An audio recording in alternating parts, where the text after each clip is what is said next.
Hello everyone, welcome to concept clarity and tricks. आज हम discussion करने वाले हैं एडमिनिस्ट्रेशन ऑफ विजयनगर एम्पायर, जिसमें हम डिस्कशन करेंगे इनके एडमिनिस्ट्रेशन के बारे में, इनके सोशल लाइफ के बारे में, फिर हम देखेंगे इनका रिलीजन और हम फिर लास्ट में हम देखेंगे कि किस तरह से अपनी इकोनॉमिक एक्टिविटी को रन करते हैं जिससे इनका एडमिनिस्ट्रेशन गवर्न होता है। ठीक है, तो ध्यान से देखिएगा, ध्यान से समझिएगा, क्योंकि यहाँ से बहुत सारे टर्म्स हैं जिनसे रिलेटेड क्वेश्चंस पूछे जाते हैं, तो आपको वो पता होनी चाहिए। क्लियर? चलिए शुरू करते हैं। Administration of Vijayanagar empire. देखो, कोई भी जो एम्पायर होगा या कोई भी स्टेट है उसको गवर्न करना है तो उसका सबसे छोटा तरीका क्या है या बहुत आसान तरीका क्या है, उसको छोटे छोटे पार्ट्स में तोड़ लिया जाए जिससे उसको गवर्न करना बहुत आसान हो जाएगा। उसी सिमिलर तरीके से यहाँ भी हमें एडमिनिस्ट्रेशन में जो एम्पायर है इनको गवर्न करने के लिए छोटे छोटे पार्ट्स में तोड़ा गया है। ठीक है, किस तरह से? सबसे ऊपर हमें देखने को मिलते हैं एम्पायर। अगर हम बात करें ना इनके एडमिनिस्ट्रेशन की, तो सबसे ऊपर सबसे बड़ा जो पार्ट है वो एम्पायर है। ठीक है, कंप्लीट। जैसे हम आज के टाइम में देखें तो जैसे इंडिया है, ठीक है, इंडिया के अंदर स्टेट्स हैं, स्टेट्स के अंदर डिस्ट्रिक्ट्स हैं, डिस्ट्रिक्ट्स के अंदर छोटे छोटे गाँव हैं। ठीक है, उसी तरह से हमें यहाँ पे देखने को मिलता है सबसे बड़ा पार्ट है that is empire. Clear? Empire के नीचे हमें देखने को मिलता है मंडल। क्या देखने को मिलता है? मंडल। मंडल के नीचे हमें देखने को मिलते हैं नाडु। ठीक है, नाडु के नीचे हमें देखने को मिलता है संथाल, और संथाल के नीचे हमें देखने को मिलता है दैट इज ग्राम। इस तरीके का हमें डिवीजन देखने को मिलता है विजयनगर एम्पायर में। आपसे डायरेक्टली टर्म पूछ ली जाएगी, बताइए संथाल किससे रिलेटेड है? तो विजयनगर एम्पायर से। क्लियर? पॉइंट क्लियर है? अब इनको गवर्न करने वाला भी कोई ना कोई तो हेड होगा। जो इनका हेड होगा उसको किस नाम से जानेंगे? ठीक है, चलिए, एम्पायर का गवर्न करने वाला होगा वो तो क्या होगा? रूलर होगा ही। अगर हम बात करें मंडल की, तो मंडल को गवर्न करने वाला है उसको बोलते हैं, जो इसका हेड है दैट इज कॉल्ड मंडलेश्वर। मंडलेश्वरा, क्या बोलते हैं इसको? मंडलेश्वरा। ठीक है, अब मंडलेश्वर क्या करता है? ये डायरेक्टली रूल नहीं करता है कि चलो ठीक है, ये क्या होगा? एक्चुअल में ये तो जो रूलर होगा उसी का खास आदमी होगा, उसी का रिलेटिव होगा जो यहाँ पे बैठा होगा। ठीक है, अब ये डायरेक्ट तो रूल करेगा नहीं, ये क्या कहेगा, मेरे अंडर कुछ लोग और अपॉइंट कर लेता हूँ जिनको मैं क्या करूँगा, छोटी छोटी लैंड दे दूंगा जो वहाँ पे रूल करेंगे और मेरे लिए पैसा कलेक्ट करके लेके आएंगे। ठीक है, तो इसने अपने अंडर कुछ लोगों को बिठाया जिसको हम बोलते हैं नायक्स। ठीक है, ये टर्म आपको पता होनी चाहिए। नायक कहाँ है? विजयनगर एम्पायर में। कहाँ पे हैं? किसके अंडर काम कर रहे हैं? मंडलेश्वर के अंडर। ठीक है, पॉइंट क्लियर है? अब ध्यान से समझना, नायक्स कौन है? यहां से हमें लैंड का नाम पूछा जाएगा। ठीक है, देखो नायक कौन है? नायक एक्चुअल में वसाल है। किसका? वसाल्स ऑफ रूलिंग डायनेस्टी। जो भी रूलिंग डायनेस्टी है उसके वसाल्स है। ठीक है, अब ये जो नायक्स हैं ये क्या करते हैं? ये ट्रिब्यूट सेंड करते हैं। किसको? To God, to ruler. ठीक है, ट्रिब्यूट सेंड करते हैं। इन्होंने जो भी कुछ भी कमाया तो उसमें से कुछ पार्ट रखा अपनी लाइफ के लिए, बाकी सारा पार्ट कहाँ भेज दिया? ऊपर एम्पायर में। ठीक है, अब कहाँ से कमाएंगे ये? कमाने के लिए इनके पास में ऐसा तो है नहीं कि अपने आप यहाँ से करेंसी छापना शुरू कर देंगे और फिर उसको ऊपर भेजेंगे। तो इनको कमाने के लिए कोई ना कोई तो वहाँ पे लैंड होनी चाहिए। मेन सोर्स क्या है कमाने का? वो लैंड है। तो लैंड होगी इनके पास में, तो इनको कुछ लैंड ग्रांट की हुई है, लैंड ग्रांटेड है, that is known as Amaram. Known as Amaram. इनको जो भी लैंड ग्रांट की जाएगी उस लैंड को बोला जाता है अमरम।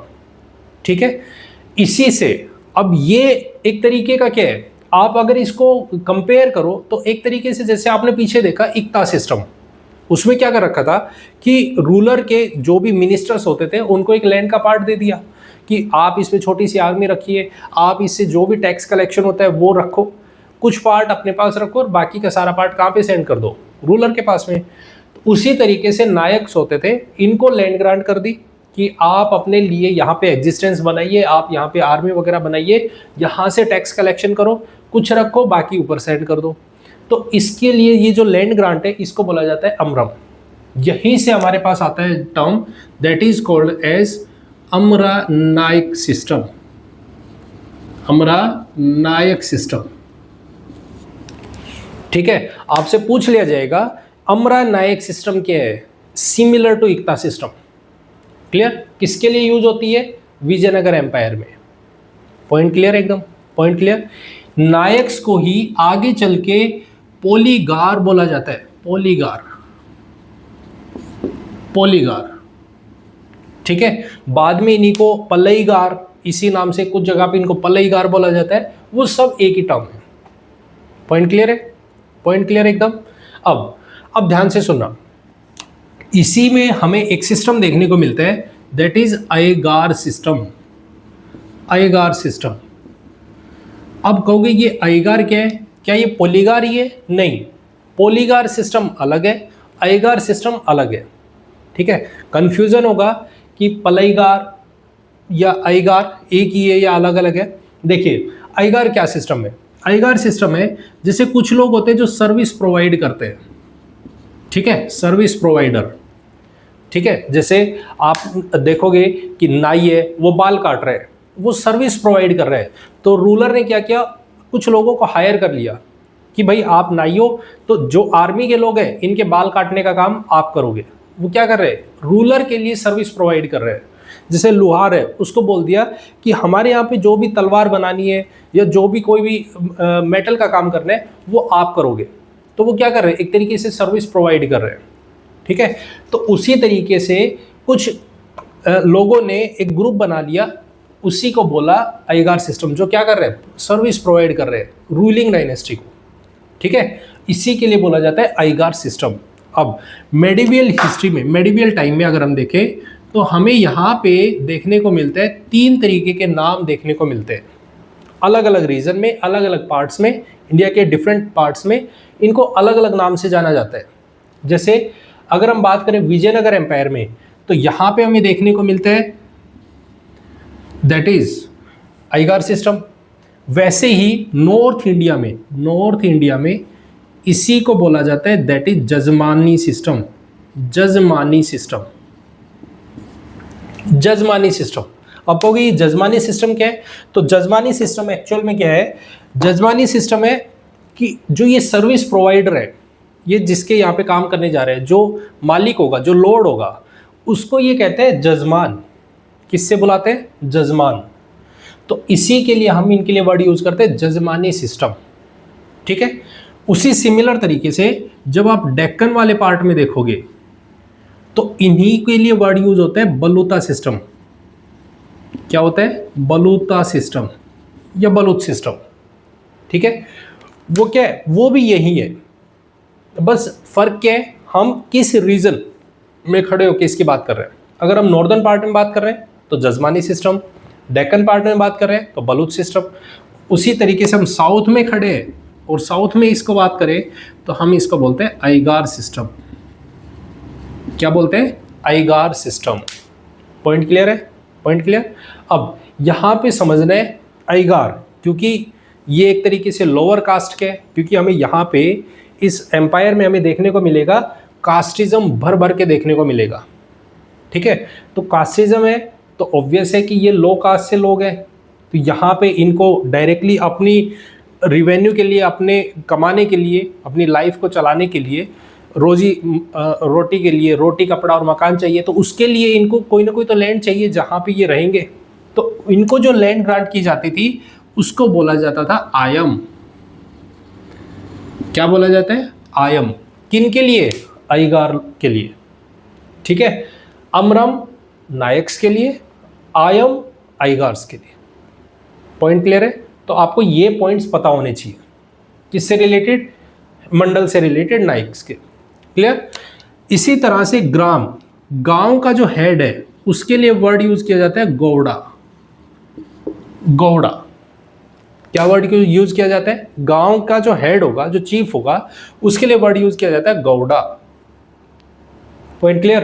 तो ये आपको चीजें पता होनी चाहिए, ठीक है। बहुत बारी यहाँ से जो इंपॉर्टेंट टर्म है मंडलेश्वरा, नायक, ठीक है, अमरम, आयम, आइगार सिस्टम, जजमानी सिस्टम, गौड़ा, ये क्या है? ये टर्म आपसे डायरेक्टली क्वेश्चन पेपर में पूछी जाती है कि बताइए किससे रिलेटेड है, ठीक है। Point clear? ठीक है। अब चलते हैं हम सेकेंड पार्ट पे, दैट इज यहाँ का सोशल लाइफ।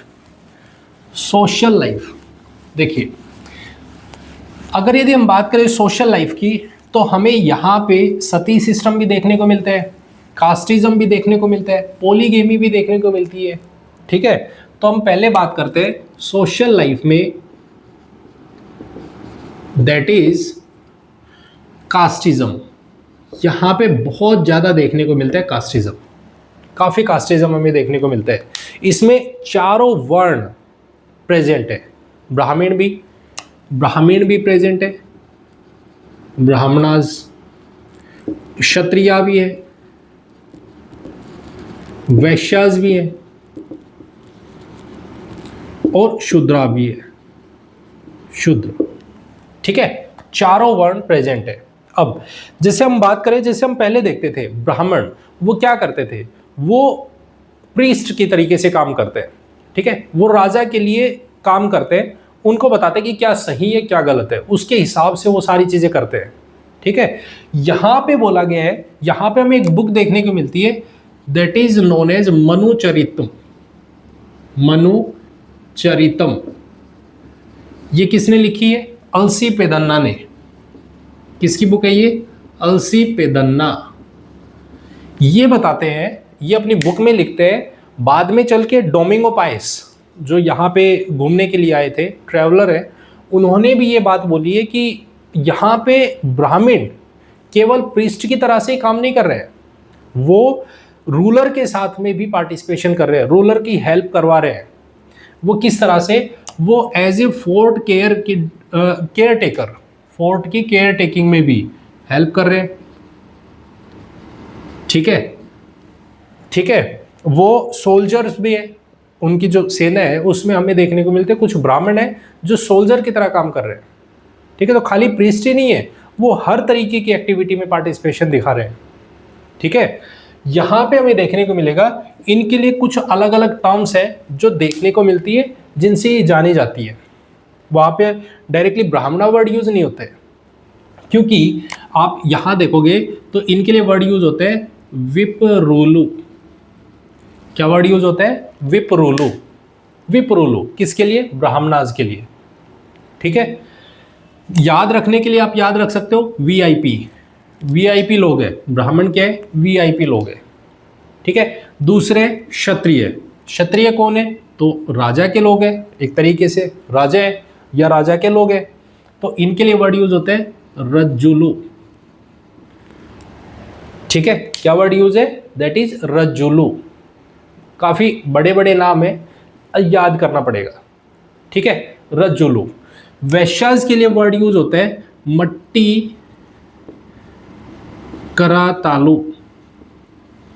मट्टी करातालु, ठीक है, किसके लिए यूज होता है? वैश्याज के लिए। इसी तरीके से हमें देखने को मिलेगा शूद्राज, इनके लिए वर्ड यूज होता है दैट इज नला वजाति वारु। नला वजाति वारु, ठीक है। ये आपको टर्म्स आपको पता होनी चाहिए। ब्राह्मणों के लिए क्या वर्ड यूज होता था, क्षत्रियाज के लिए क्या वर्ड यूज होता है, शूद्राज के लिए क्या वर्ड यूज होता है, ये सब आपको पता होनी चाहिए, ठीक है।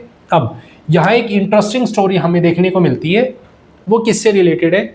वीर शैवाज से। वीर शैवाज ये क्या है? देखो, इसी को यहाँ एक कम्युनिटी है that is Lingayat community. Lingayat community, ठीक है, लिंगायत कम्युनिटी है। इसी को हम बोलते हैं लिंगायत मोमेंट भी बोल देते हैं या वीर शैव मोमेंट भी बोल देते हैं, एक ही बात है, ठीक है। ये क्या है? ये इसके जो हेड है, ये जो मोमेंट चला, ये मोमेंट चला एक्चुअल में इसके हेड है दैट इज बसवन्ना। बसवन्ना या बासवाचार्य, एक ही बात है, चाहे बासवाचार्य बोल दो चाहे बसवन्ना बोल दो, एक ही बात है, ठीक है, इन्होंने क्या किया, इन्होंने देखा कि यहाँ पे कास्टिज्म बहुत ज़्यादा हो रहा है, ठीक है, जो लोअर कास्ट अपर कास्ट है ये इसमें इस तरीके का डिस्क्रिमिनेशन बहुत ज़्यादा हो रहा है। तो इन्होंने इसको ख़त्म करने के लिए एक तरीके का मोमेंट चलाया बसवाचार्य ने, ठीक है।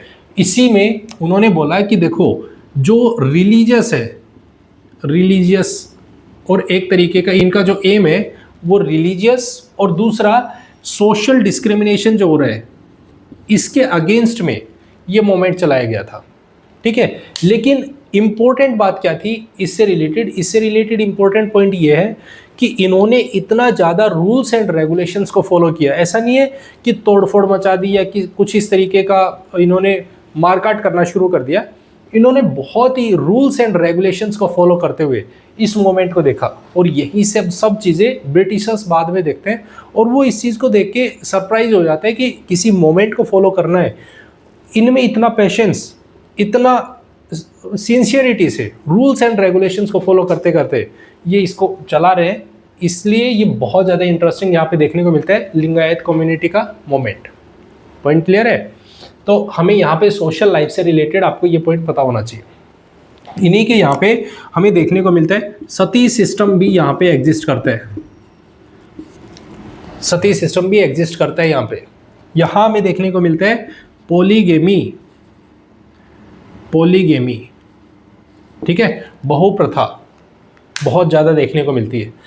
सती सिस्टम में यहाँ पे सती वर्ड यूज नहीं किया जाता, इसके लिए वर्ड यूज किया जाता है सहागमन। क्या वर्ड यूज किया जाता है? सहागमन। क्लियर? क्लियर एकदम? ये चीज़ें आपको पता होनी चाहिए। दूसरा यहाँ पे हमें देखने को मिलता है जो फीमेल है, जो विमेन्स है, ऐसा नहीं है कि वो केवल और केवल घर के कामकाज ही कर रही है, वो डिफरेंट ऑक्यूपेशंस में भी एंगेज्ड है। जैसे जैसे हमें देखने को मिलता है यहाँ पे आपने एक रानी का नाम सुना होगा, दैट इज किसकी मदर? गंगा देवी। गंगा देवी जो कि मदर है कैंपा की। आपने देखा होगा ये शुरू में बुक्का का एक लड़का है कैंपा, उसने क्या किया था, मदुरई पे अटैक किया था और मदुरई पे अटैक करके उसको मदुरई को जीता था। तो उसके खुशी में उसकी मदर गंगा देवी ने एक बुक लिखी थी मदुरई विजयम, मदुरई विजयम, ये बुक लिखी थी। इससे पता चलता है कि यहाँ पे जो विमेन्स है वो डिफरेंट ऑक्यूपेशंस में भी एंगेज्ड है। पॉइंट क्लियर है?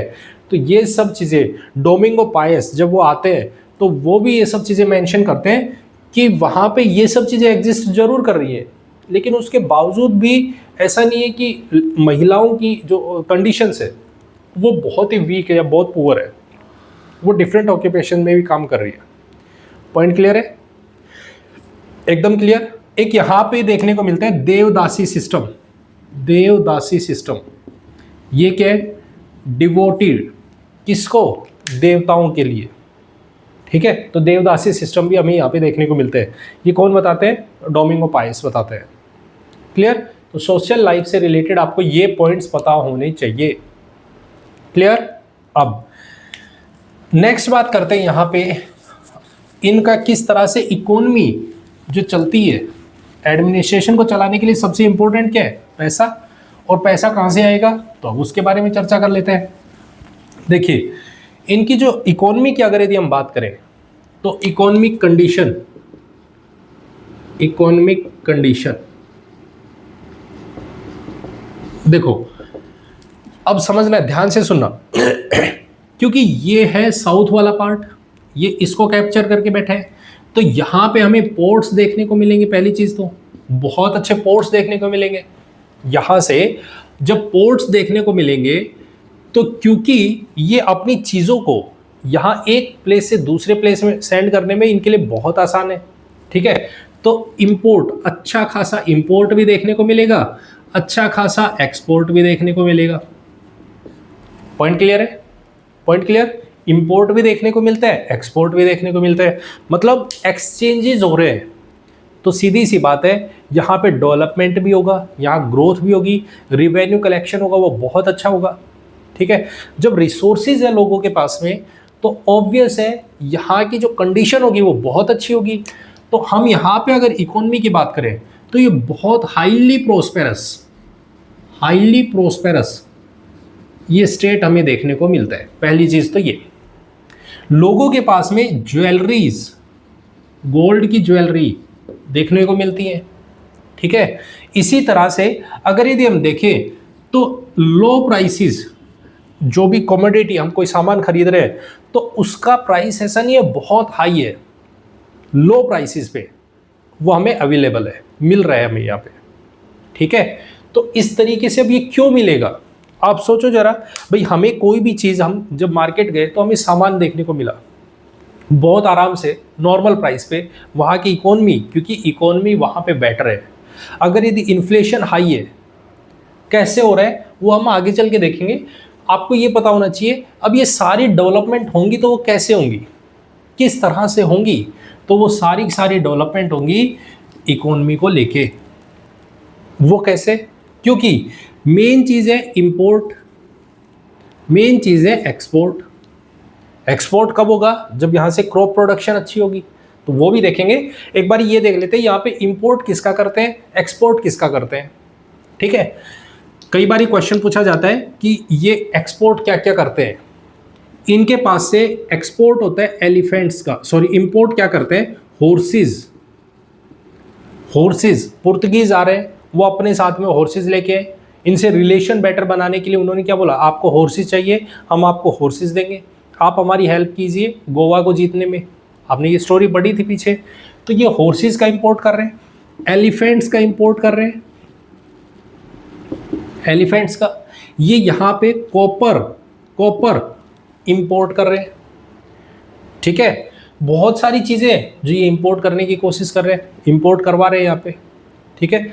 वही दूसरी तरफ आप अगर देखोगे एक्सपोर्ट में, तो ये क्लोथ्स एक्सपोर्ट कर रहे हैं, ये स्पाइसेस एक्सपोर्ट करते हैं, ये राइस, आयरन, सॉल्ट पीटर, इन सब का ये क्या कर रहे हैं, एक्सपोर्ट कर रहे हैं, जिससे इनके पास में रिवेन्यू जनरेट हो रहा है, जिससे ये कमाई कर रहे हैं, ठीक है। पॉइंट क्लियर है। अब ये सारी चीज़ें कहाँ से आ रही है, तो ये ऑब्वियस है, सारी चीज़ें आ रही है वो एग्रीकल्चर से आ रही है और उससे रिवेन्यू जनरेट हो रहा है, ठीक है। एग्रीकल्चर यहाँ पे बहुत अच्छा है। क्यों अच्छा है, तो उसके 2-3 कारण है। उसके 2-3 रीज़न ये है। पहला, एग्रीकल्चर डेवलप होने का, यहाँ पे कैनाल्स और डैम्स बहुत अच्छे हैं, काफ़ी डेवलपमेंट है यहाँ पे। कैनाल्स की डेवलपमेंट देखने को मिलती है, डैम्स देखने को मिलते हैं। दूसरी चीज़, ये दोआब रीजन में एग्जिस्ट करता है। दोआब रीजन में कहाँ एग्जिस्ट करता है ये, दोआब रीजन में।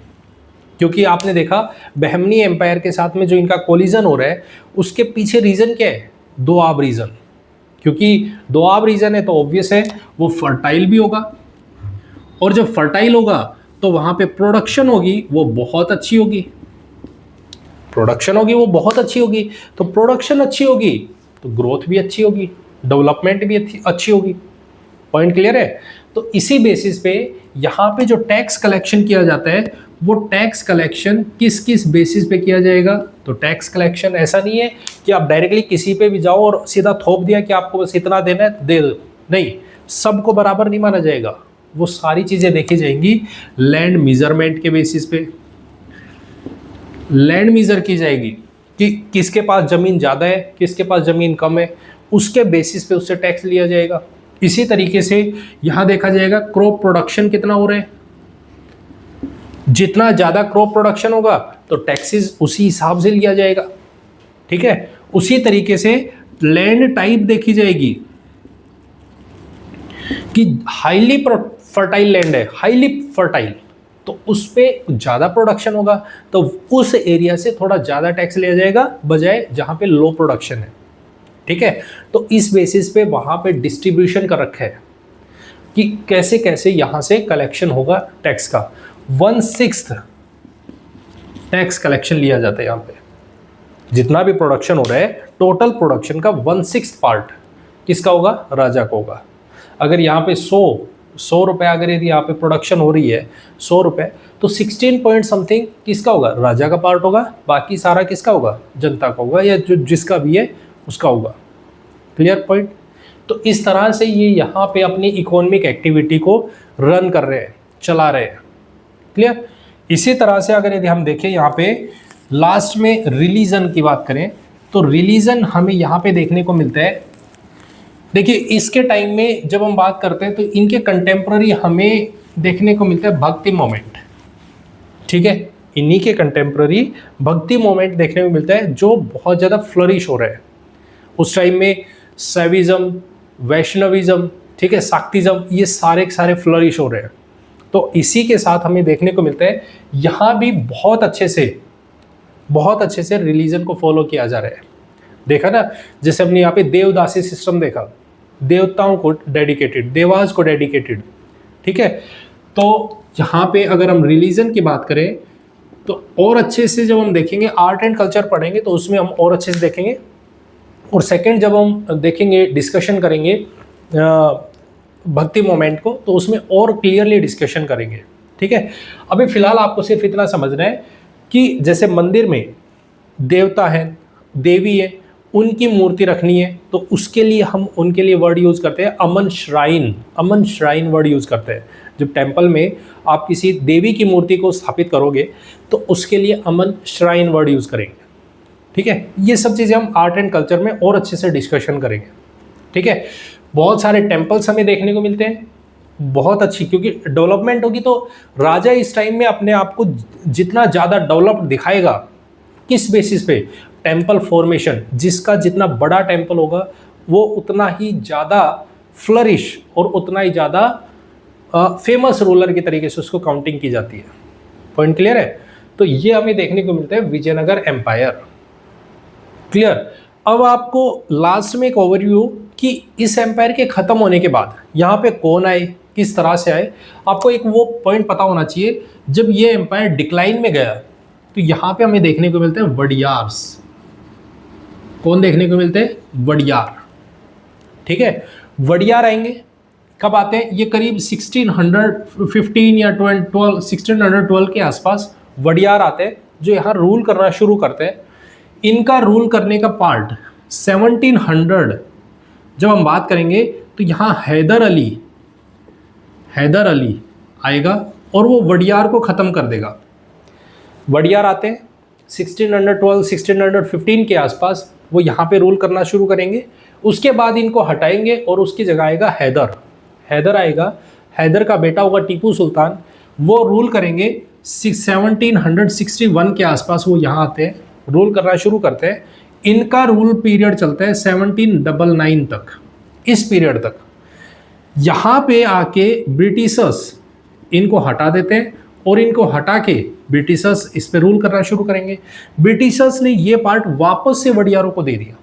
ब्रिटिशर्स ने वापस से वडियारों को बोला कि आप रूल कीजिए इस रीजन पे। मसूर है, मैसूर होगा, मैसूर वाले रीजन पे वडियारों को वापस से ये कर देंगे कि भाई आप एक काम कीजिए, आप इस पे गवर्न करो, आप रूल कीजिए, आपके पीछे हम खड़े हैं। कब आएंगे, 1799 में। ठीक है, फिर ये रूल करेंगे वापस से 1833 तक रूल करेंगे। इस टाइम में फिर दोबारा से विलियम बेंटिक आएगा। विलियम बेंटिक ये आके देखेगा कि भाई नहीं, सारे का सारा हमारा ही रूल होना चाहिए, हर जगह पे हमारा रूल होना चाहिए। तो विलियम बेंटिक क्या करेगा, इनसे वडियारों से वापस से रूल ले लेगा और फिर कहेगा कि यहाँ पे अब हमारा ही कंट्रोल है, हम चलाएंगे अपने हिसाब से। ये प्रोसेस चलती है करीब 1881 तक। यहाँ पे फिर दोबारा से लॉर्ड रिपन आएगा और वो कहेगा कि नहीं, वापस से वडियारों को दे दो। तो बार बार ये रीजन, जो मैसूर वाला रीजन है, वो बार बार वडियार आएंगे, बीच में टीपू सुल्तान आएंगे, फिर ब्रिटिशर्स आएंगे, फिर वडियार आएंगे, फिर ब्रिटिशर्स आएंगे, फिर वडियार आएंगे। ये हमें देखने को मिलेगा, इस तरह का पार्ट हमें देखने को मिलेगा। ठीक है, तो आपको थोड़ा सा आइडिया होना चाहिए। बाकी हम जब पढ़ेंगे तो हम और अच्छे से डिटेल में डिस्कशन करेंगे इनके बारे में। पॉइंट क्लियर है, पॉइंट क्लियर है। तो ये है हमारे पास में administration of Vijayanagar empire. I hope आपको ये अच्छे से समझ आ गया और वीडियो अच्छी लगी। अगर यदि वीडियो अच्छी लगी तो इसे लाइक, कमेंट एंड शेयर जरूर करें। चैनल को सब्सक्राइब नहीं किया है तो प्लीज़ चैनल को सब्सक्राइब जरूर करें। Thank you very much and have a nice day. Bye bye, take care.